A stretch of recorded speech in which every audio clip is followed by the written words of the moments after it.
All right, we're back. This is Riders of the Dawn. This is Stu. This is Jay. And today we're going to talk about escapism, or escaping reality, depending on your definition of that. I think what we're really thinking of is either through literature or through some other media. I think of games a lot. You are trying to escape the mundaneness of your everyday life. Yeah, of reality. Escapism. I think I'm going to tackle books first, because you could look at escapism as almost its own genre, especially in young adult literature. You could look at Chronicles of Narnia as an escapism. Yeah, I mean that's sort of a. I don't want to use a cliche word. It's quintessential. There we go. Quintessential. Yeah. So like the kids. I mean, you're reading it as a kid, and it's about kids. So you immediately identify or can empathize and put yourself in the place of these kids. They escape into another world that they tend to have a large preference for, and that world has lots of good things in it, even though C.S. Lewis, especially in the first book, sets it up as initially a rather dreary place. They like all the characters are really friendly to them and like them for no particular reason, but they get to go to a place that they like better than their mundane life of World War II England. Right. Where they're forced to stay inside all day. Yeah. So we see it a lot in, I don't want to say children's literature, but definitely late adolescent literature. Harry Potter is another example of escapism, because you have this kid who is not liked by his family and mistreated, and suddenly Deus Ex Machina, he's taken away to be a wizard. Or is he just having a severe psychic break because of his abuse? And it's a 7-book-long severe psychic break. And don't ruin Harry Potter for people, man. So yeah, I mean it's really he lives under the cupboard, and then they come get him, and they're like, all right, you're off to be a wizard. And so immediately Hogwarts is a place that especially the reader really, really likes. It's a place that's good. So rather than what a lot of narrative does, which is fill up every space with conflict and with tension, Harry Potter doesn't do that. Harry Potter has thin lines of tension that quickly resolve, and like one that kind of draws itself, especially in the first book, kind of towards the end. But you don't have this constant sense of tension as you're reading. It's a lot about exposing the setting, and that setting itself is interesting, and it's a place that people want to escape to. Yeah, and I think part of the reason for that is because the tension, the big tension set up at the beginning of the book isn't what has to do with Hogwarts. It's that Harry's life is crap, and escaping to Hogwarts is a big release of tension, and then you kind of have to build the tension back up from there. Yeah. And he actually, Joan Rowling actually takes a big cue from Roald Dahl.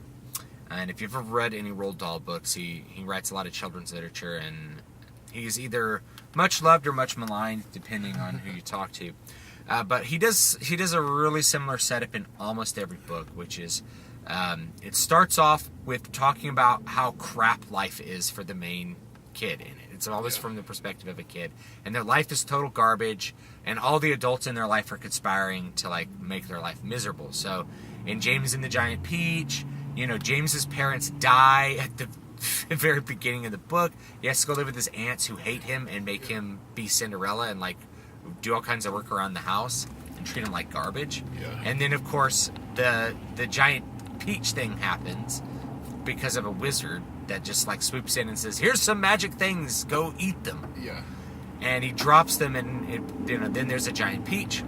and the giant peach literally rolls over his ants and takes him away to a faraway land of America. Yeah. So it's like and he gets friends in the form of cool insects that are giant.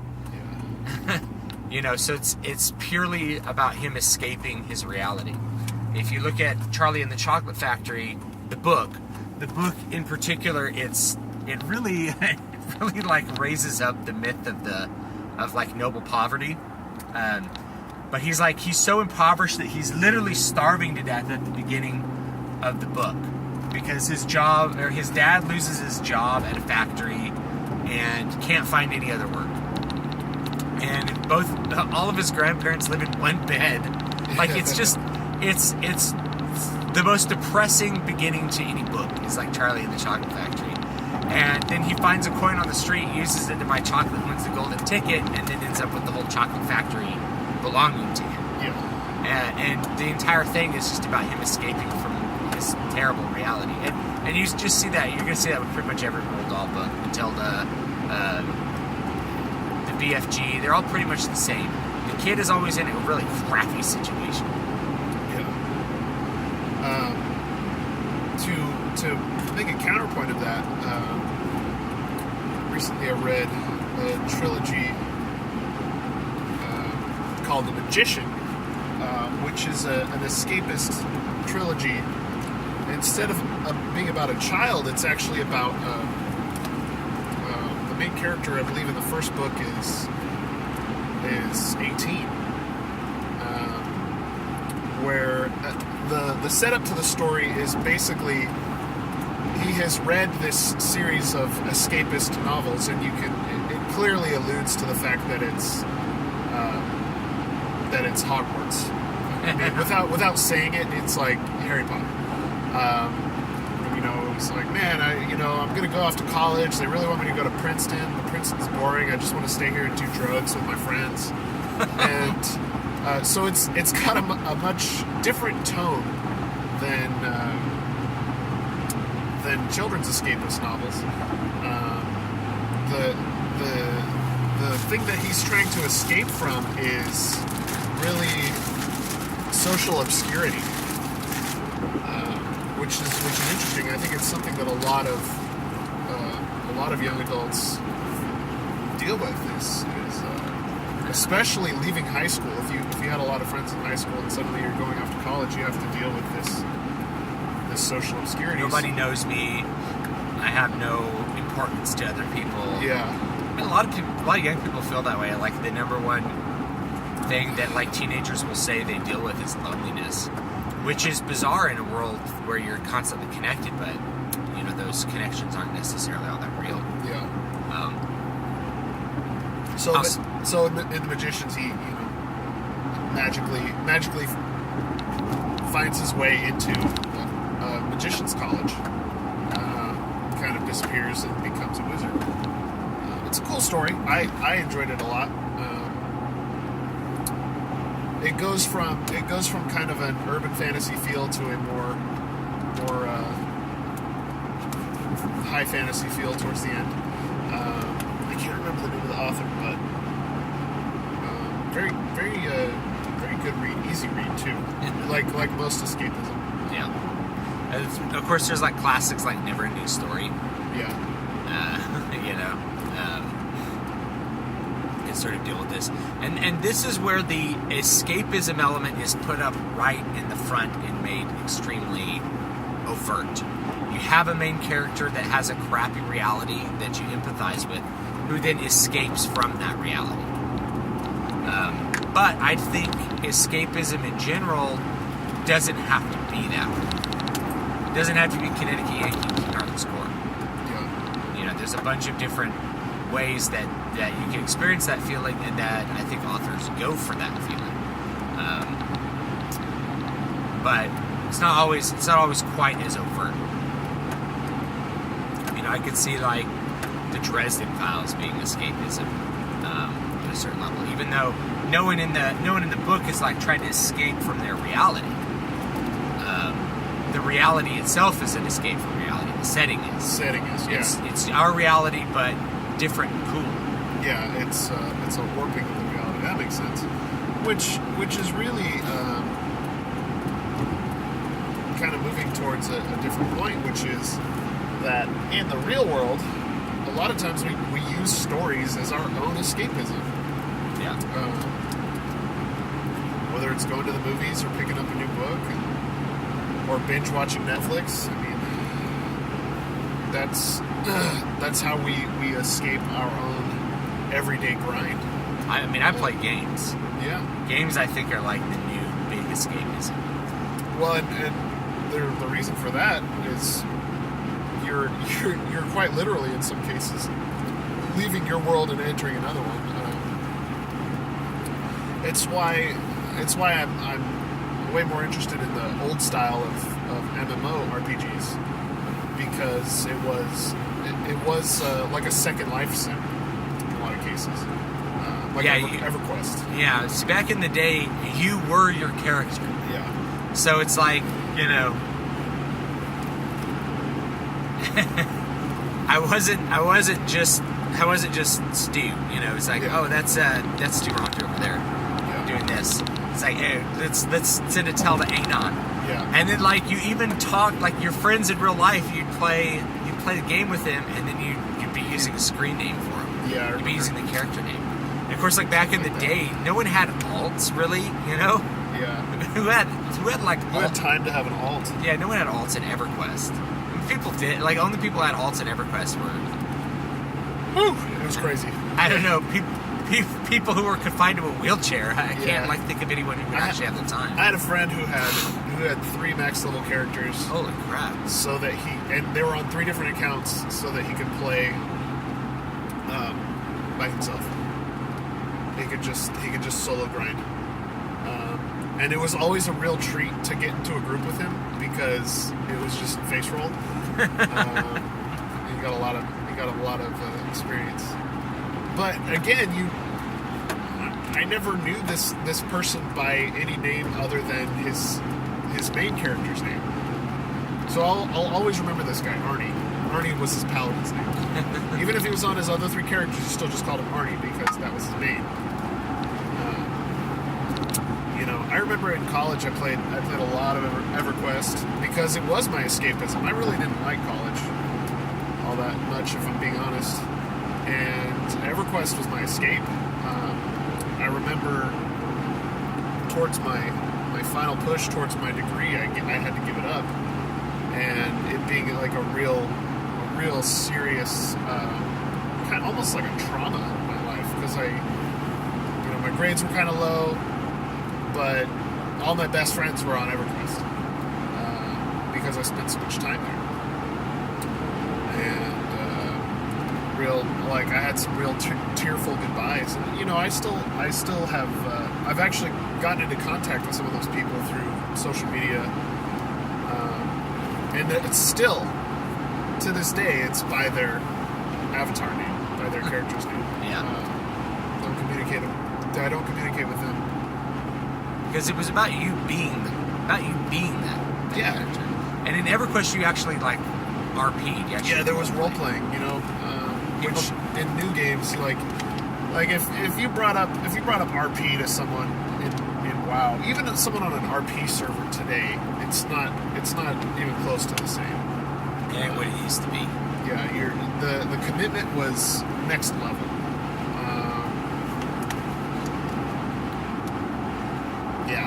I remember, I would spend time just in major cities talking to new players, giving free stuff away, because that was who my character was. I was a paladin, and I was really into charity, and that's just what I did.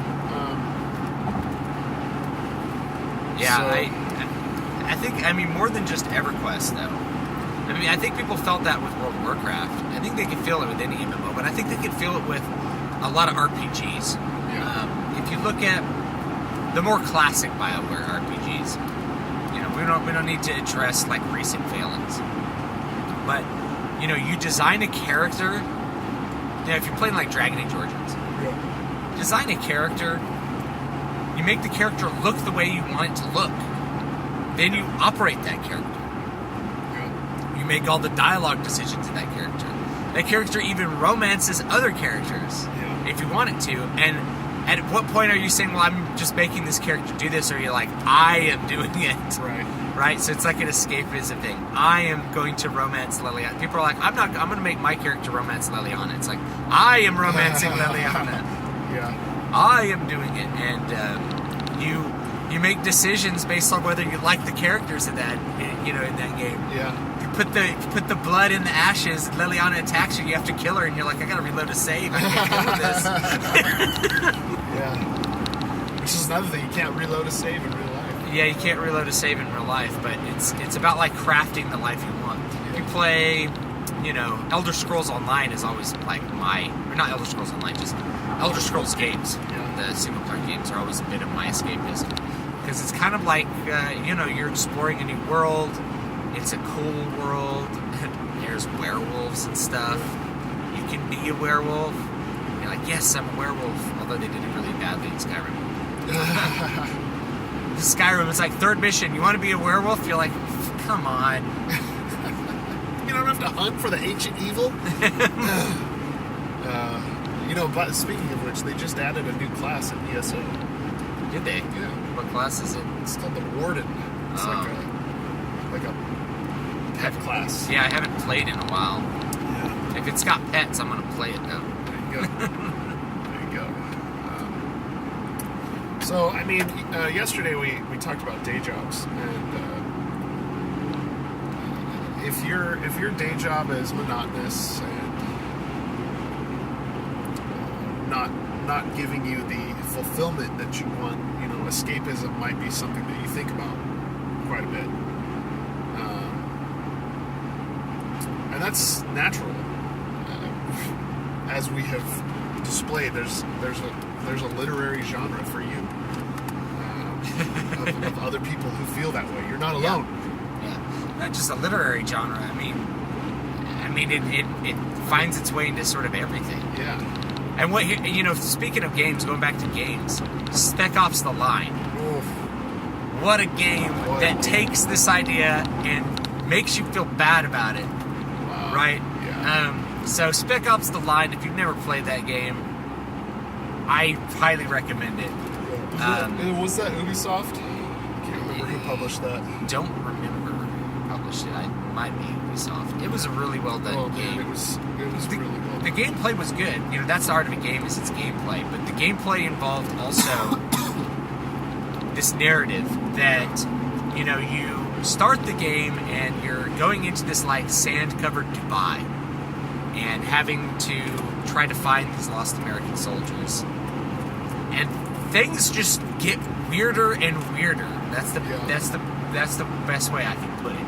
Things Especially get weirder. without giving you spoilers. Yeah, things get weirder and weirder as it starts to mess with you because it has set itself up as like, most games. Yeah, it sets itself an up like escapist fantasy, like a bro shooter.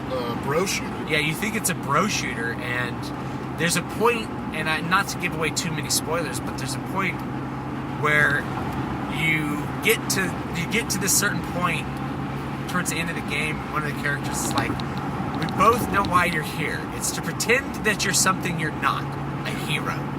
Yeah. And it just sort of accuses the player. Yeah, it accuses the player of his own escapism. It was really well done. It's not a long game, but it's worth it. It's very satisfying. Very satisfying. Yeah.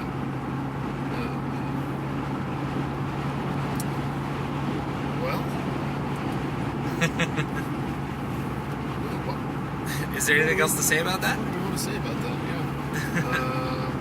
We can have this be a short one. Yeah, I think. I will say that something I've noticed is that as I've improved the quality of my life, escapism has less appeal to me. Yeah. So I'm less often now wanting to go play Elder Scrolls because my life, I don't need to escape from my life. Yeah. There were many points in my life where I'm either really bored or I'm frustrated with life, or there's just nothing going on that's interesting to me in my life. And I know people may hear that if they know my background and I was a professional musician. They're like, how could that be boring? It's like, trust me, it gets boring. Yeah. It gets boring and it gets soul crushing. monotonous. Yeah, it's very monotonous and it gets soul crushing.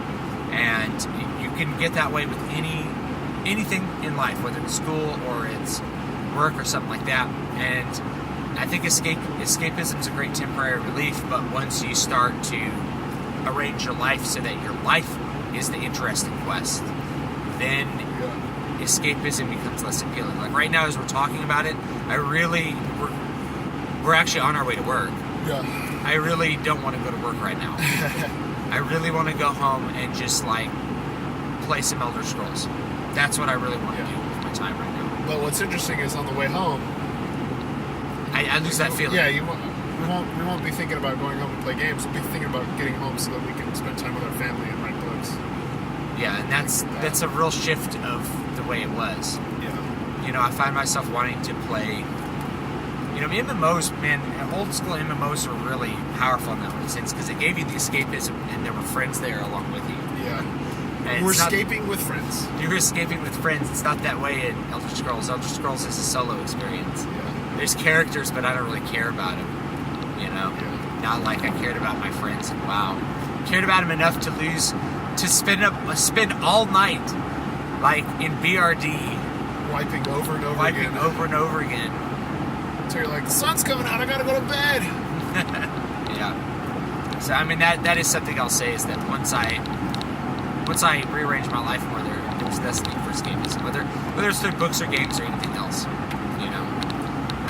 And sometimes I have to kind of come to terms with that because that takes some of the interest away from reading. Yeah. Because it used to be I'd sit down and read a book and there I'd escape. Yeah. But I don't really have a need or desire to do that. So books that would scratch that itch just don't scratch anything. I'm just kind of like, oh, okay, this world's cool, I guess. I'm gonna make dinner. Okay, I gotta do adult stuff. But of course, there's still plenty of reasons for adults to want to escape.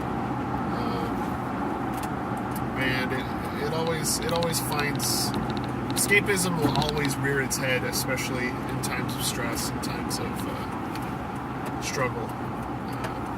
And I think it's okay. And again, we talked about addiction a couple days ago. As long as it doesn't become a pattern of behavior. Yeah, as long as you're not seeking that relief compulsively, you know, then it's probably okay. Game compulsion is like a real problem with a lot of young people. Yeah, I think starting with our generation, game compulsion is a real thing. Now of course we've got social media compulsion. Yeah, social media compulsion is really strong in millennials, I think. I notice it's less strong in like my high school kids. Really? Because yeah. I noticed the opposite. Oh yeah. Yeah. I it's just not Facebook. It's something else. Like that. Yeah. So. All right, guys. Well, thanks for listening to this edition of Riders of the Dawn. This is Stu. You can find me at davidvstewart.com, dbspress.com. And this is Jay. You can find me at matthewjwellman.com. Thanks so much for listening, and we'll see you next time. All right, bye.